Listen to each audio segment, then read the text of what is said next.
Selain aspek keberagaman tentang waktu penulisan Alkitab yang begitu lama, lalu para penulis yang berbeda latar belakang satu dengan lainnya, dan juga tempat penulisan yang berlainan seperti yang sudah dibicarakan pada EBS Online minggu lalu, dalam kesempatan kali ini kita masih akan menjelaskan berbagai unsur keberagaman tersebut yang meliputi hal-hal berikut. Keempat, penulisan Alkitab juga berlangsung dalam zaman-zaman yang berbeda. Yosua menulis ketika bangsa Israel sedang dalam masa peperangan. Raja Salomo menulis Amsal, Pengkhotbah, dan Kidung Agung pada saat bangsa Israel sudah dalam kondisi aman dan damai. Daniel menuliskan firman Tuhan tatkala umat Israel sedang ada di tengah kurun waktu pengasingan di kerajaan Babel, jauh dari tanah perjanjian. Para rasul seperti Paulus dan Yohanes hidup di masa kekaisaran Romawi yang kejam, sehingga harus menulis dari dalam penjara dan pulau pembuangan. Kelima, suasana hati atau mood para penulis Alkitab juga berbeda-beda ketika mereka menuliskan firman Tuhan. Yeremia menuliskan berita dari Tuhan dengan hati yang berduka dan penuh ratapan karena segala dosa dan pemberontakan umat Israel. Banyak mazmur yang ditulis oleh Daud dengan pergumulan jiwa yang berat ketika sedang menghadapi musuh-musuhnya. Juga ada yang ditulis karena ia mengalami pergolakan batin berkaitan dengan dosanya. Dan banyak pula yang dibuat karena dorongan hati yang bersuka cita. Salomo menyampaikan wejangan atau hikmatnya dalam kitab Pengkhotbah berdasarkan refleksi pengalaman hidupnya yang sudah begitu sukses secara materi dan kenikmatan hidup di bawah matahari ini. Rasul Paulus menyurati jemaat Galatia dengan kondisi hati yang penuh kegeraman karena pengaruh ajaran sesat yang terjadi di tengah kehidupan jemaat. Ia bahkan menggunakan kata-kata yang sangat keras, yaitu terkutuklah bagi orang yang mengajarkan Injil yang bertentangan dengan pemberitaannya. Keenam, Alkitab ditulis dari 3 benua yaitu Afrika, Asia, dan Eropa. Pentateuch yaitu Kejadian, Keluaran, Imamat, Bilangan, dan Ulangan ditulis Musa di padang gurun yang ada di wilayah benua Afrika. Kitab Daniel yang ditulis di kerajaan Babel, Injil Yohanes serta 2 surat kiriman kepada jemaat Korintus ditulis dari Efesus di mana tempat-tempat ini ada di benua Asia.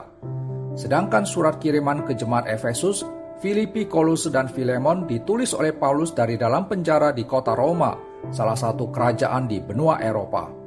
Ketujuh, Alkitab ditulis dalam 3 bahasa berbeda. Hampir seluruh kitab dalam Perjanjian Lama ditulis dalam bahasa Ibrani. Namun ada juga sebagian kecil yang memakai bahasa Aram seperti Yeremia pasal 10 ayat 11, Daniel pasal 2 ayat 4b sampai pasal 7 ayat 28, Esra pasal 4 ayat 8 sampai pasal 6 ayat 18. Kemudian pasal 7 ayat 12 sampai 26. Dan seluruh tulisan dalam Perjanjian Baru memakai bahasa Yunani. Kedelapan, Alkitab ditulis dengan menggunakan berbagai kategori bentuk penulisan atau literary styles yang sangat variatif. Aneka bentuk literatur penulisan tersebut misalnya kisah sejarah yang mencakup Kejadian, Keluaran, Bilangan, Hakim-Hakim, Yosua, 1-2 Samuel, 1-2 Raja-Raja, 1-2 Tawarikh, Esra, Nehemia, dan Kisah Para Rasul. Lalu ada juga hukum dan peraturan yang meliputi Imamat dan Ulangan. Untuk kategori puisi bisa dibaca dalam kitab Ayub, Mazmur, dan Kidung Agung. Sedangkan kitab Amsal dan Pengkhotbah termasuk pada golongan sastra pengajaran hikmat. Tulisan-tulisan yang berkarakteristik nubuatan dapat ditemukan dalam kitab nabi-nabi besar seperti Yesaya, Yeremia, Yehezkiel, dan nabi-nabi kecil yaitu Yoel, Mika, Nahum, Hagai. Di Perjanjian Baru, ada bentuk penulisan yang disebut sebagai Injil, yakni Matius, Markus, Lukas, dan Yohanes yang memuat narasi tentang kehidupan, pelayanan, dan perkataan Yesus Kristus.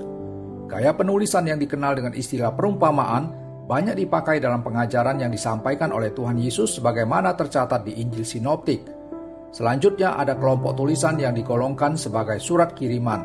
Paulus, Yohanes, Petrus, Yakobus, dan Yudas menuliskan surat kiriman kepada jemaat-jemaat yang isinya adalah tentang pengajaran, teguran, nasihat, dan penghiburan kepada komunitas orang percaya. Kesembilan, para penulis Alkitab yang memiliki maksud dan tujuan tertentu dalam penulisannya masing-masing jelas dapat menghasilkan karya tulis yang tidak sama. Hal ini terjadi karena ada penekanan khusus yang hendak ditonjolkan berdasarkan sudut pandang teologis yang berbeda dalam mewartakan kebenaran yang ditulis tersebut. Misalnya, perbedaan antara Injil Sinoptik dengan Injil Yohanes.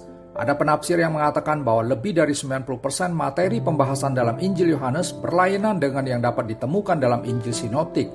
Perbedaan ini memperlihatkan keunikan agenda masing-masing penulis Injil. Ke-10, dari kitab Kejadian hingga ke kitab Wahyu, kita dapat melihat ada begitu banyak topik dan pokok permasalahan yang dibicarakan Alkitab. Persoalan-persoalan tersebut sangat nyata dalam pergumulan hidup manusia. Beberapa contoh di bawah ini hanya bersifat representatif, bukan komprehensif. Misalnya pembicaraan tentang keluarga, politik, sosial, dan budaya, ekonomi, aneka ragam dosa, pembentukan karakter, moralitas, spiritualitas, dan berbagai topik tentang hukum, peraturan sipil, tradisi, ritual keagamaan, dan lain sebagainya. Pemaparan 10 fakta keberagaman tentang Alkitab yang sudah disampaikan pada EBS Online minggu lalu dan sekarang ini sebenarnya bisa mendorong kita untuk bertanya, seperti apakah benang merah yang mengikat dan mempersatukan realitas keanekaragaman sehingga dapat menjadi suatu kesatuan harmonis? EBS Online minggu depan akan menjelaskan jawaban untuk pertanyaan ini.